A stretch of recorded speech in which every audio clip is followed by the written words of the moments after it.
এই শেখ হাসিনা কিছুদিন আগে বললেন যে শেখ মুজিবের কন্যা পালায় না।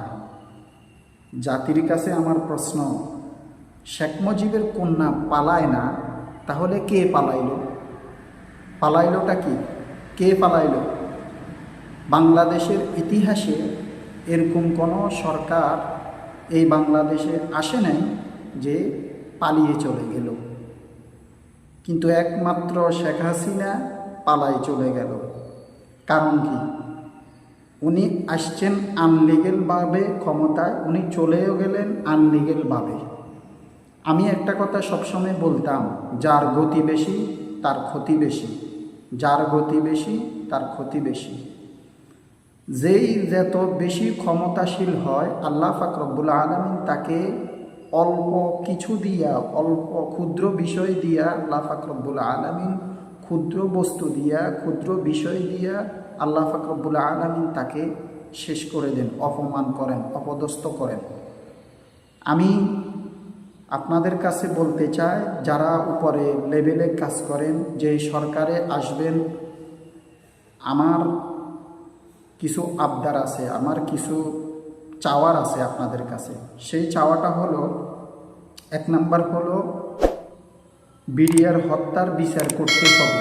শেখ হাসিনা পৃথিবীর যে কোনো দেশে থাকুক, ওকে এখানে এই বাংলাদেশের জমিনে গ্রেফতার করে নিয়ে আসতে হবে। 2 নাম্বার,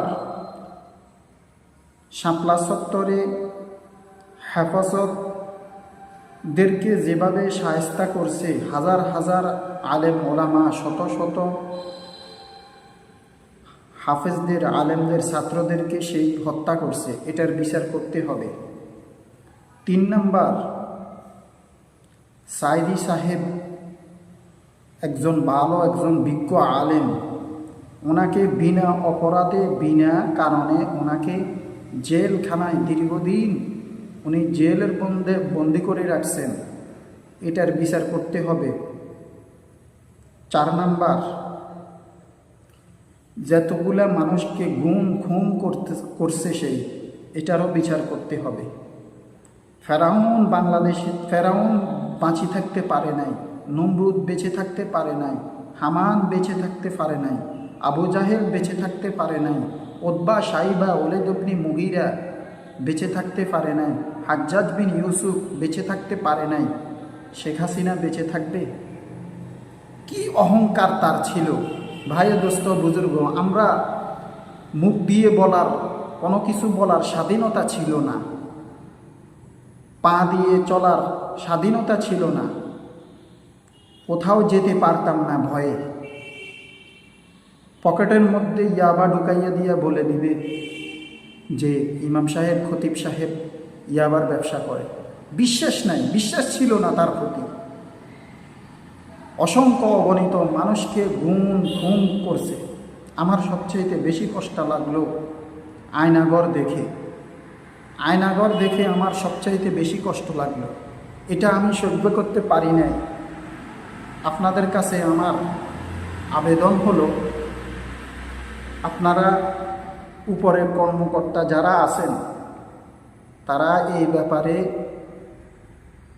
তাদেরকে বলবেন, উপরে যারা আছেন, যেই সরকারে আসবেন, এই সরকারের কাছে আবেদন করবেন, এই সব কিছুর বিচার ওই সরকার, যেই সরকার আসবে, ওই সরকারে যেন বিচার করে। ভাই, দোস্ত, বুজুর্গ, তাহলে অন্য কোনো সরকার এই বাংলার জমিনে এসে আর মানুষদের প্রতি অত্যাচার, অন্যায় করতে পারবে না। আরও একটা আছে, 5 নাম্বার হলো, যতগুলা ছাত্রকে সেই হত্যা করছে পুলিশের মাধ্যমে, র্যাবের মাধ্যমে, সেনাবাহিনীর মাধ্যমে, সেনাবাহিনী তেমন অপরাধ করে নাই, এগুলার বিচার করতে হবে। আমাদের ভাইয়ের রক্ত, এটার প্রতিশোধ আমরা চাই। কিছু কিছু ক্ষেত্রে প্রতিশোধ নিতে হবে, আবার কিছু কিছু ক্ষেত্রে মাফ করে দিতে হবে, কিন্তু এই ক্ষেত্রে প্রতিশোধ নিতে হবে।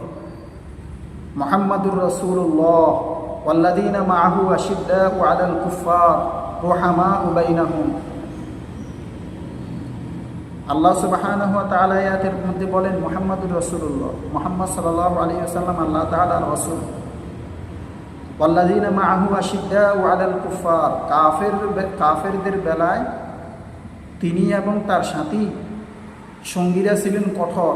ওহামা উবাইনাহুম, তারা একে অপরের প্রতি ছিলেন সহানুভূতিশীল। ভাই ও দোস্ত বুজুর্গ, এই জন্য বলতেছি, শেখ হাসিনা এবং আওয়ামী লীগ যারা করে তারা ইসলামের মধ্যে আছে কিনা আমার সন্দেহ আছে। এদের প্রত্যেককে যে কোনো দেশে যে কোনো জায়গায় থাকুক, এদেরকে বাংলাদেশের জমিনে এসে বিচার করতে হবে, তাহলে সিধা হয়ে যাবে। আল্লাহ পাক রব্বুল আলামিন আমাকে আপনাদের